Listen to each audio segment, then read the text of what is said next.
Ufunuo 16. Tuko sawa? Tuko sawa. Ufunuo 16 sababu ya 13. Bali kuonyesha sasa shida nyingine kwa Babeli hapa. Na wale watu mnaamini katika Mungu watatu. Mungu Baba, Mungu Mwana na Mungu Roho. Hata mimi nawaondolea watu mikubwa sana. Na sasa ile hata ndio duniani saa hii. Ndio hiyo sasa. Niwe kusomea hapo. Ninasema katika 16 mstari wa 13 Ufunuo yangu. Akaona nini? Nikaona roho tatu za uchafu. Roho tatu za uchafu zilionekana zikianguka nyakati za mwisho. Zilizofanana na vyura. Zinafanana na vyura. Zilitoka katika kinywa cha yule joka. Zilitoka katika kinywa cha yule shetani. Na katika kinywa cha yule mnyama. Na zilitoka katika yule baba wa roho ambaye ndiye mnyama. Na katika kinywa cha yule nabii wa uongo. Na nabii wa uongo wote. Hizo ndizo roho za mashetani. Hizo ndizo roho za mashetani. Zifanyazo ishara. Zinazofanya ishara. Zitokazo na kuwaendea wafalme wa ulimwengu wote. Zinatoka zikiendea wafalme, wahubiri, nabii mkubwa, nabii mdogo, apostle, miracle workers, pastors. Ndio hizo roho zile zinafanya kazi. Inaendelea kusema zitokazo kuwaendea wafalme wa ulimwengu wote. Zinaendelea kwa wafalme wa dunia wote kwa nini? Wakusanya kwa vita ya siku ile kuu ya Mungu Mwenyezi. Nataka mjue nini watu ambao mmeamini katika miujiza. Nini watu ambao mmeamini katika Mungu Baba, Mungu Mwana na Mungu Roho. Na mnaenda kanisani na mnaenda kupokea miujiza. Ama unaenda kuombewa. Wewe umeshindwa kujiombea nyumbani unakuja kuombewa kanisani. Na unataka mchungaji apunguze ndio uanguke. Sasa ile roho inafanya kazi nyakati hizi. Ndio hii isikilize. Rudia tena hiyo maandiko Ufunuo 16:13. Nikaona roho tatu za uchafu zilizofanana na vyura zikitoka katika kinywa cha yule joka. Zinatoka katika kinywa cha yule joka. Na katika kinywa cha yule mnyama. Ndio. Na katika kinywa cha yule nabii wa uongo. Ndio. Hizo ndizo roho za mashetani. Hizo kanisa tumeanza ni roho za mashetani. Kwa hiyo kitu kwanza hizo roho za mashetani zinafanya kazi gani? Zifanyazo ishara. Zinafanya nini?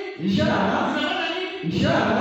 Na kitu kingine zitokazo na kuwaendea wafalme wa ulimwengu wote. Zinaenda kwa wafalme wote. Kazi ya mwisho Yesu alituonya. Akatuambia katika Mathayo 24, nisome mstari wake wa 15. 24 mstari wake wa 15. Nianze 14. Hata 14 basi. Inasema tena ndio habari njema ya ufalme itahubiriwa katika ulimwengu wote. Nini kwa nini? Kuwa ushuhuda kwa mataifa yote. Ndio ushuhuda kwa mataifa yote. Endelea. Hapo ndipo ule mwisho utakapokuja. Hapo ndio ule mwisho utakapokuja. Basi hapo utakapokiona chukizo la uharibifu lililonenwa na nabii Danieli. Ndio. Limesimama katika patakatifu. Na asomaye na afahamu. Wewe tulianza asubuhi kwa kusema nini? Watu wasome. Sisi tumepanga vitabu. Naam. Hizi vitabu sio za dini na zina kuongoza. Naam. Ni za kufanywa nini? Kusoma. Ni za kusoma. Naam. Na maana kile unakuwa na hiyo sasa. Sasa ndio unakuwa unasema. Ndio unakuwa na hiyo. Wewe unakuwa na hiyo. Ni vizuri. Sasa hizo ndio kazi. Unakuwa unakichunguza, ukiona kitu unaniuliza. Kazi ndio hiyo. Asomaye na afanye nini? Afahamu. Na afahamu. Naam. Siko ona tiba mekuangalia hapo. Kimaliza muulize ni nini umepata hapo. Napenda mimi ameishika hata kuishika peke yake. Kushika ndio maana sana. Hata kuishika hiyo unaona anashika. Hawezi sasa kitu anapata. Let us encourage people to read. Unasikia Yesu anakuambia tusome. Na yule asomaye afahamu. Na kumbe naona yale yaliyoandikwa na nani? Nabii Danieli. Sindio yale nabii andika yale. Ile picha watu wa utatu hawaipendi. Watu wa utatu ile picha ni chukizo kwao. Hata wale ile iko ndani yao haitaki. Ndio hiyo picha waione. Ile picha hao watu wa utatu hawataki hiyo picha kabisa. Naam. Maana kwao inawafanya wakuwe uchi. Na badala ya wafurahie, unajua mimi nikijua hii sura nimevaa sijafunga nziki na uniambia ninavaa kukasirika kama kufurahi. Unafunga. Hii koti yangu nikifunga vibaya. Alafu mimi nakikaa hapa kusema vile niko smart. Tuendelee sasa. Sio kwa ndio kwa. Hapana. Na baada hii wewe hapa. Funga vizuri. Sasa wewe tukiniambia unakaaje wewe? Kwa wewe nini unaniuliza? Wewe nini unaniuliza? Ukishaambiwa, mnaonaje sivyo sawa? Hapana. Mmekataa? Nimekataa. Lazima ndio. Kwa hivyo nitengeneze. Ukitengeneza namna hiyo, fungue hapo, funge namna hiyo. Mko na swali lingine? Hapana. Unasemaje? Hapo sawa. Hapo sawa. Unasemaje? Hapo sawa.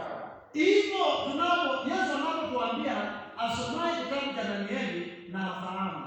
Sisi tunawaambia watu kote duniani, turudi kwa Danieli. Danieli ametabiri kipindi chetu. Ametabiri vile watakatifu watakavyodhoofishwa. Watakatifu watadhoofishwa. Danieli 7:25. Huyu mnyama atadhoofisha watakatifu wa Mungu. Naye anawadhoofisha na nini? Anawadhoofisha na Ufunuo 16:13. Anatoa roho tatu zinazofanya maajabu duniani. Naam. Roho ya kwanza inatoka kwa njoka mwenyewe. Naam. Upepo pekee yake ni wa kishetani. Si kutoka kwa mabaa, kwa madisko, hata atmosphere duniani yote ni ya kishetani. Hata ukitembea na matatu huko unanuka shetani. Naam. Kuna harufu, yaani unasikia kila kitu kimechafuka. Hata ingia kwa hoteli inakula chakula mzuri sana. Ujui unakula mtu, unakula liza, ujui kile unakula. Sasa hivi unaingia kwenye hoteli, ukisikiza watu kuna wengine asubuhi mtu anaenda anakunywa maji. Akikunywa maji, anaichukua anaenda kupika nayo tena. Alafu asubuhi unakuta watu wamepiga laini. Unauliza ni nini? Ndizo nimeweza kufanya miujiza. Uchafu. Naam. Uchafu. Ndio maana tunapata chakula cha wana sababu. Naam. Watu wana matengenezo. Wametengeneza mpaka afya yao, chakula chao, maji yao, mavazi yao, maongeo yao na kila hata injili yao. Na hatuwezi kubali iharibike. Bwana Yesu wa sababu asifiwe. Ufunuo 16:13. Roho tatu za uchafu. Ya kwanza ni ya njoka, ya pili ni ya mnyama, ya tatu ni ya nabii wa uongo. Kazi ya nabii wa uongo ni nini? Nisomea kwa Mathayo 24. Kazi ya nabii wa uongo sasa. Nabii wa uongo anafanya nini? Nasema Ndio. katika 24 Mathayo. Ndio. Kwa maana watatokea makristo wa uongo. Watatokea makristo wa uongo na manabii wa uongo. Na manabii wa uongo. Ndio. Nao watatoa ishara kubwa. Watakuwa kutoa nini? Ishara kubwa. Watakuwa kutoa ishara kubwa na maajabu. Na maajabu. Unaendelea kusema? Itakuwa ya kutoa ishara kubwa na maajabu.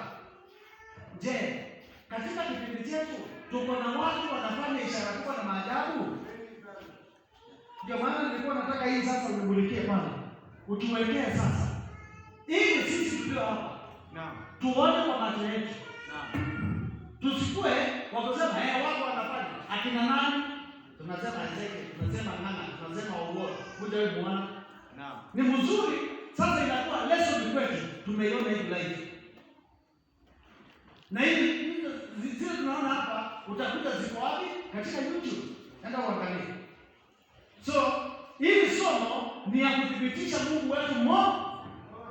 Na Yesu Kristo mwana wake peke yake. Na tuko katika hii imani moja ambayo kitu cha ujumbe wangu ni imani moja ama imani yetu.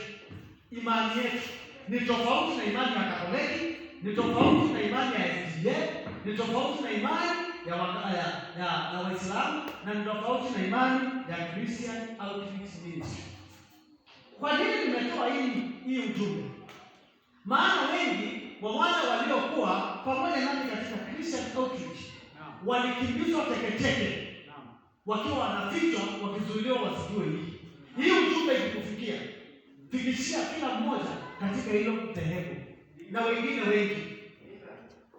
Wapelekee tu mwenzake tusikilize hii Biblia anasema nini? Ninasema hivi.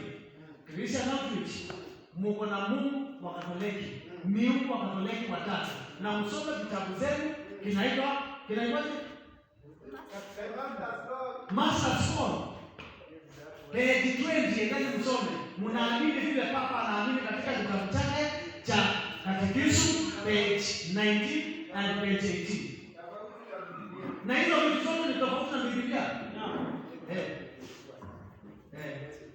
Muone maajabu. Na ndio maana unaona wale watu wote ambao wameaminishwa vibaya wako na chuki, ni waoga, na zaidi hawasomi Biblia.